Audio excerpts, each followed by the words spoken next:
Hello, everyone, and welcome to this segment of Industry Insights by G2, which features hot takes and actionable advice from business leaders around the world. This is a Q&A with Jen Allen-Knuth, the founder of DemandJen, a sales training firm. My name is Alexandra Vasquez. I am a senior content marketing specialist at G2, and I'm so excited to share this interview with you all and to speak with you today, Jen. Thank you so much for your time. Thank you for having me. Today, Jen and I will be discussing her experience in sales training, what makes good sales outreach, and how outbound is changing in the age of AI. But before we get into deep, I'd love to ask you a little bit more about yourself and your expertise. So, for those who don't know, you spent nearly 2 decades in the weeds closing enterprise deals. And I would love to hear how that journey led you to start DemandJen and how that experience has shaped your approach to sales training. Yeah. So you said I spent 2 decades closing sales deals, enterprise sales deals. I probably spent more time not closing enterprise sales deals. And that's candidly what caused me to create DemandJen as a business.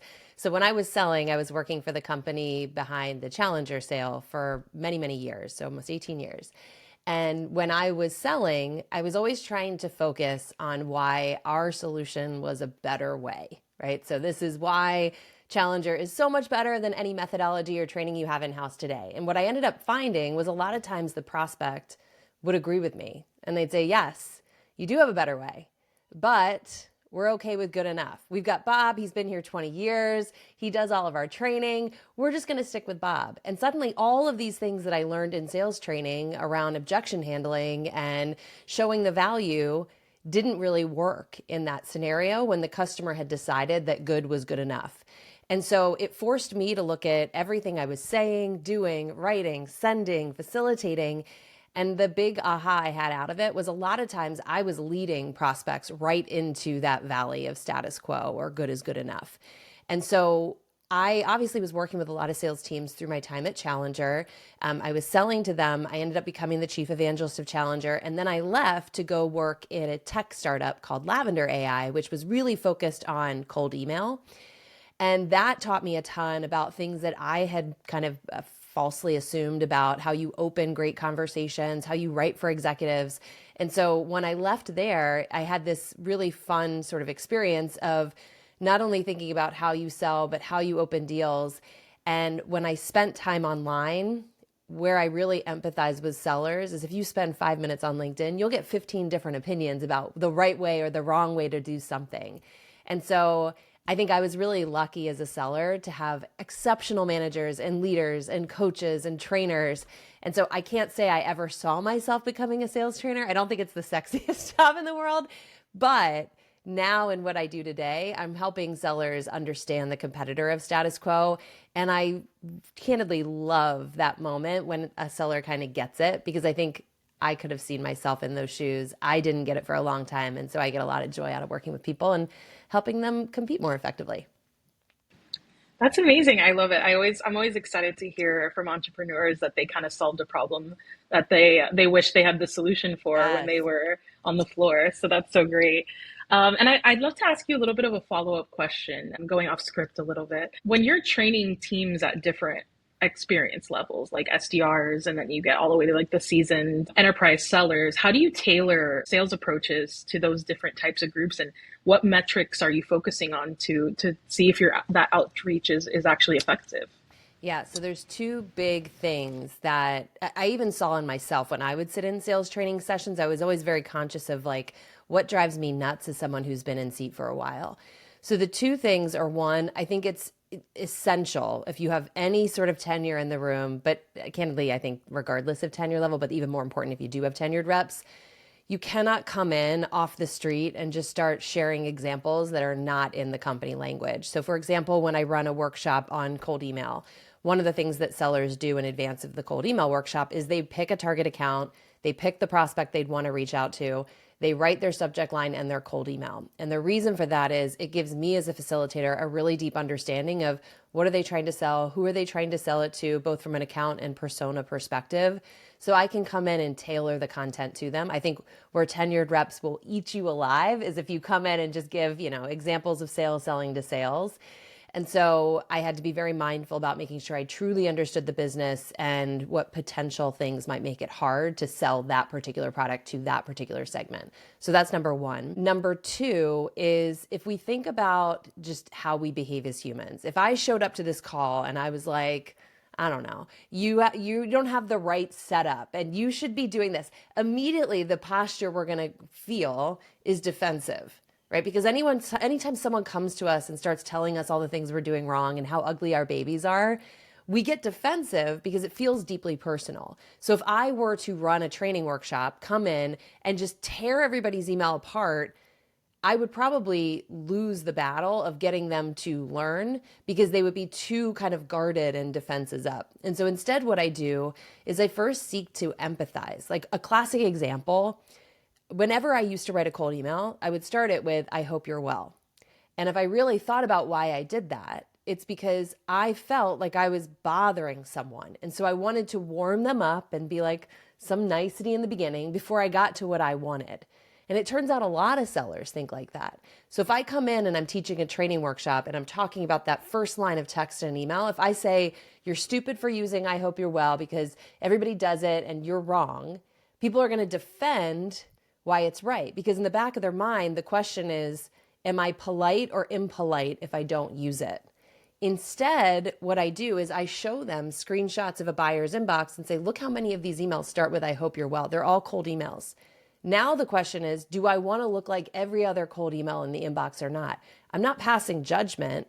I'm seeking to understand why might a seller be doing this in the first place and what new information can I give them that would cause them to have a different debate in their mind than am I polite or impolite?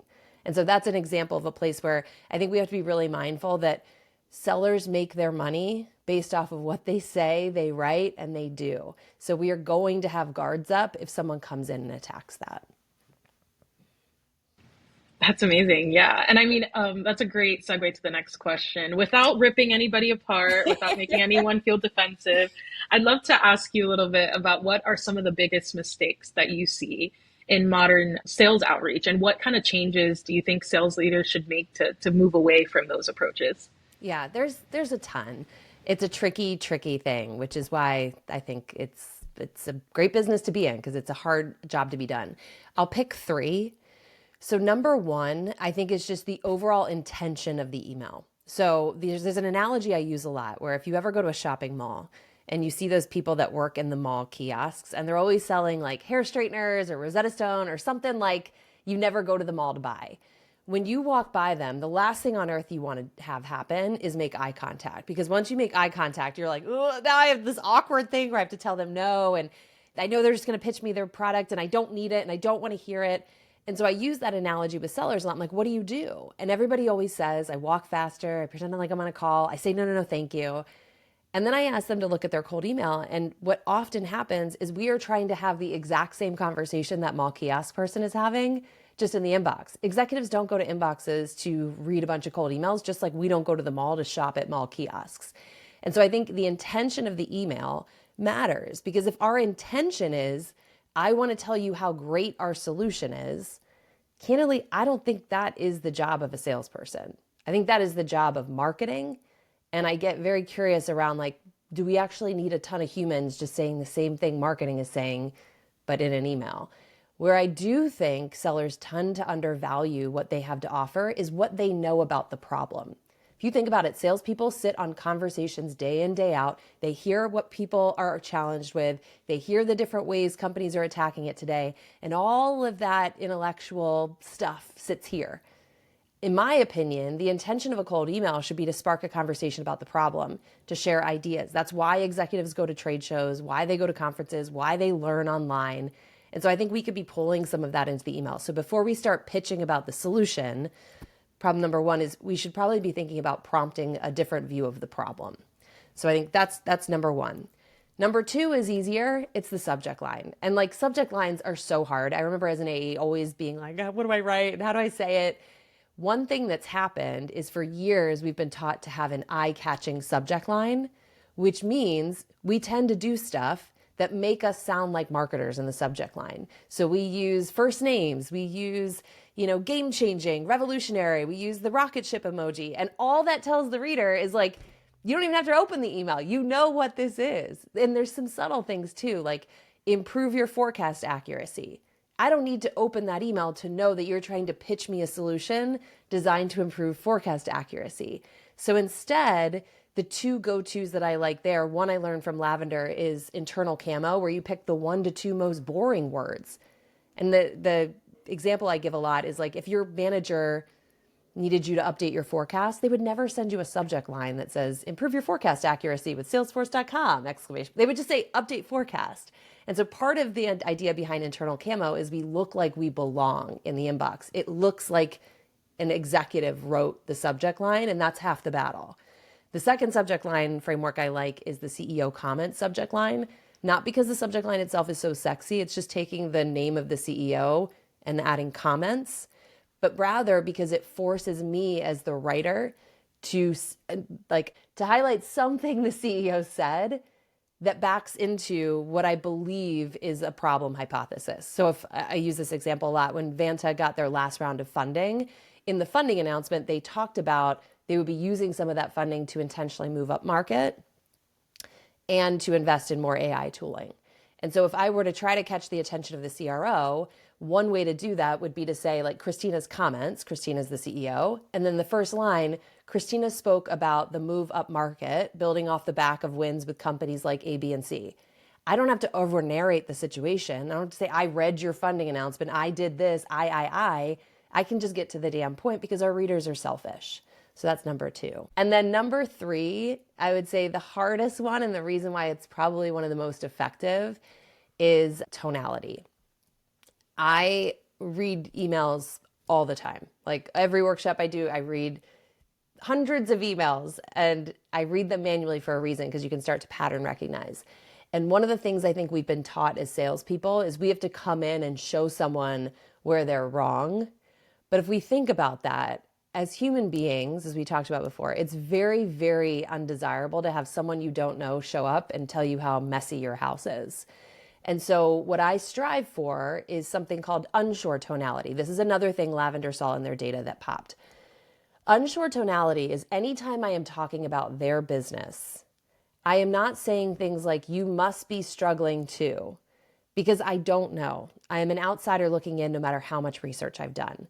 Instead, I'm using intentional phrases like, not sure if, seems like maybe, correct me if I'm wrong, but. Because what I'm trying to do is spark the human desire to correct. If I say, oh, I like your shirt, it must be from Abercrombie, and it's not from Abercrombie, the first thing you're going to do is be like, thanks, but it's actually from this. It's like an irresistible urge we have as human beings. So we don't have to be perfect. We just have to be specific, and we have to use unsure tonality to open up the desire to be corrected. So I would say those 3 things, the intention of your email, the subject line, and then the tonality of your email are probably the 3 biggest I would focus on first. That's amazing. Yeah. And that kind of answers the next question I had. But if you have anything you want to go a little bit deeper on, getting into a little bit about what our topic is, like outbound that doesn't suck, outbound that doesn't blend in. You touched on it a little bit, but I'd love to ask you for a couple more specifics about that outbound that doesn't suck. What makes a message actually compelling enough to not only open it, so not only, okay, check mark on that subject line, but now you get a reply. How can people go about making messages that are that compelling? I think there's been a lot of conversation in the past few years around personalization. And personalization is one of the most confusing terms, I think, in sales, because it means something very different to very different people. I think if I had to pick one word, it's relevance. It is showing up, showing that you have a valid reason for contacting them now that is not selfish in nature. So what I mean by that is, like, when I used to go through my territory, I'd be like, all right, these are the biggest companies with the biggest sales teams. So they would be the biggest deals. So they are the ones who have the greatest need.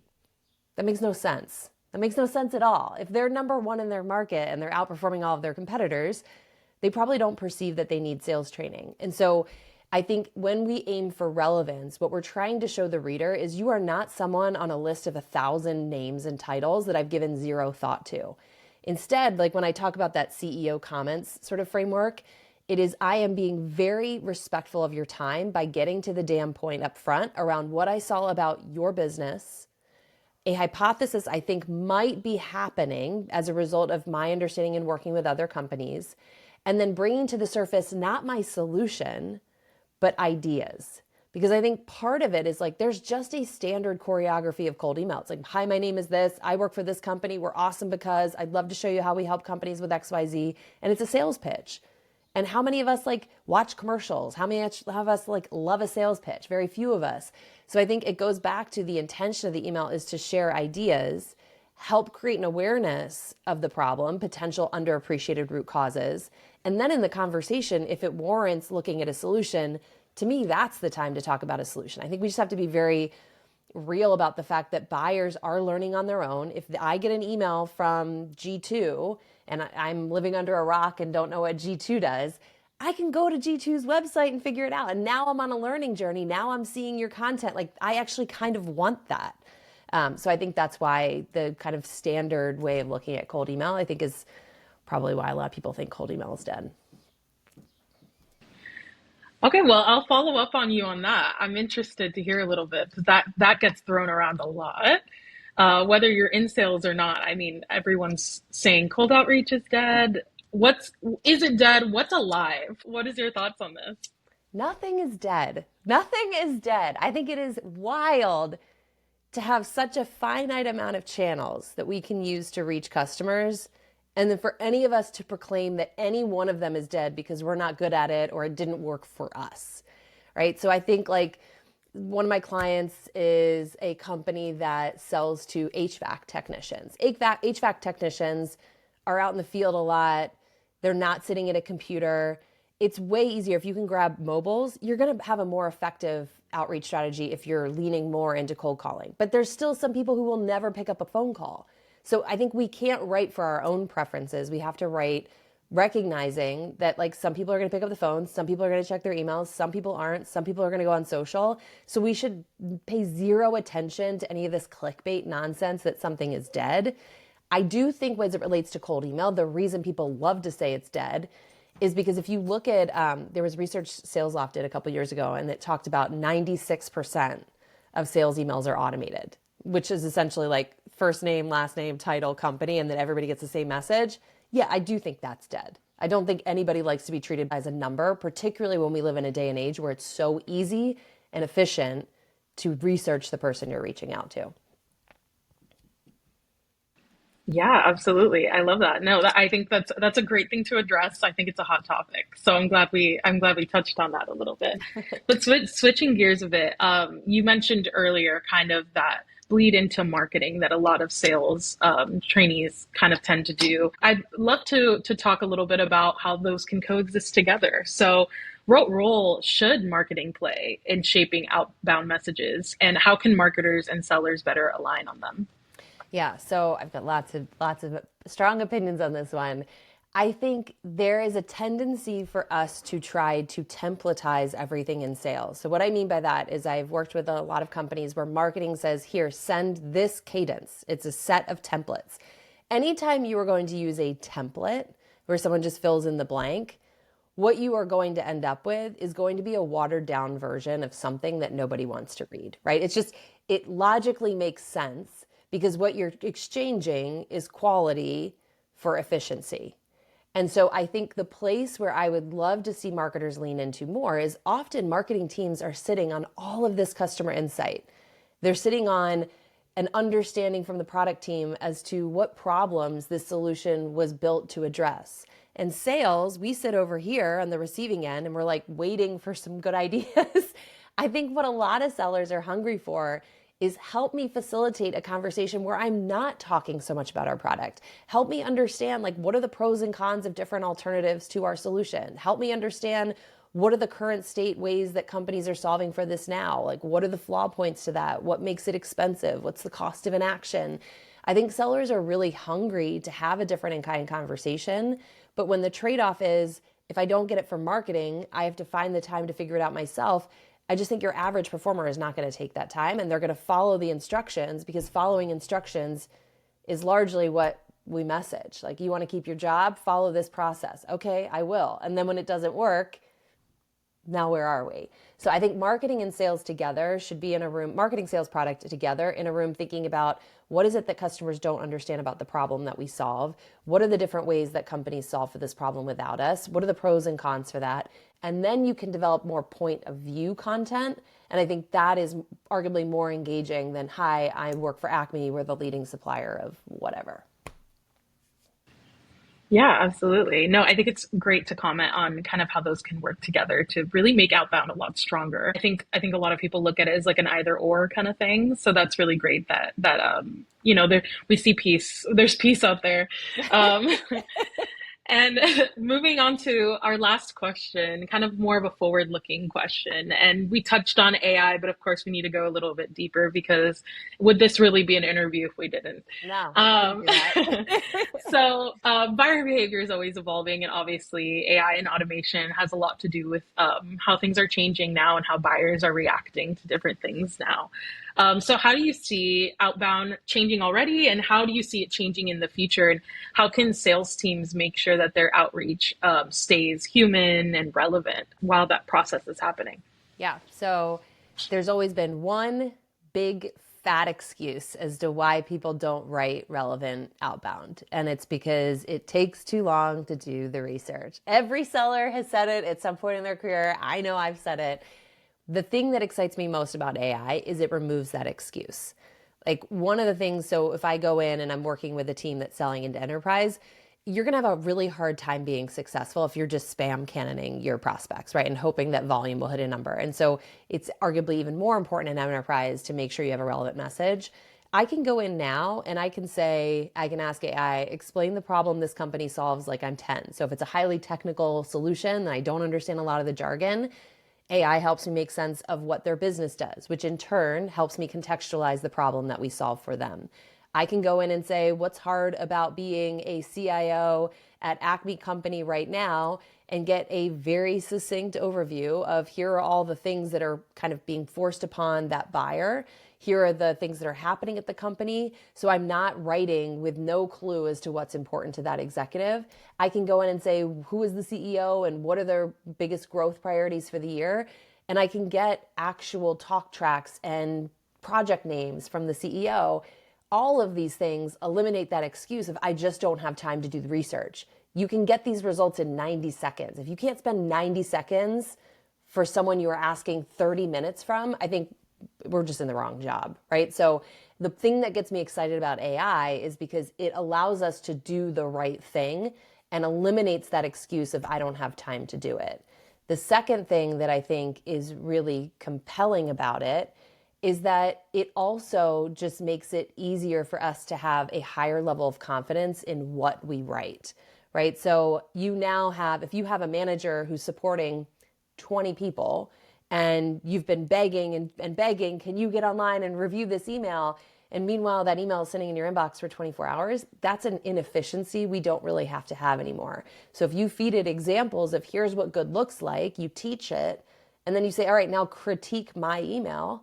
Now we're not waiting on another human being to have that extra layer of confidence. So I just think there's a ton of use cases, but the place where we tend to go as humans is hit the easy button. We did it with sales engagement platforms. We do it with everything. So that's the danger, right? Is like, could it write emails for you? Yes. If you just ask it to, is it going to create a great work product? Absolutely not. So do the right things, even though they take a little bit longer, because I always say, you choose your hard in sales. Either do the hard work up front or pay the hard work in the end, having to come back from a ton of volume and spray cannons. Yeah, absolutely. I think your take aligns really well with a lot of the experts that we talk to in this series. It all comes down to balance. It's using it where it works, dropping it where you could do 10 times better. And I think that transcends sales. It's kind of everywhere. But Yeah. yeah, so that wraps up our interview with Jen Allen-Knuth, the founder of the aptly named Demand Gen. See you all next time, and thank you so much again, Jen. Thank you. I had a blast.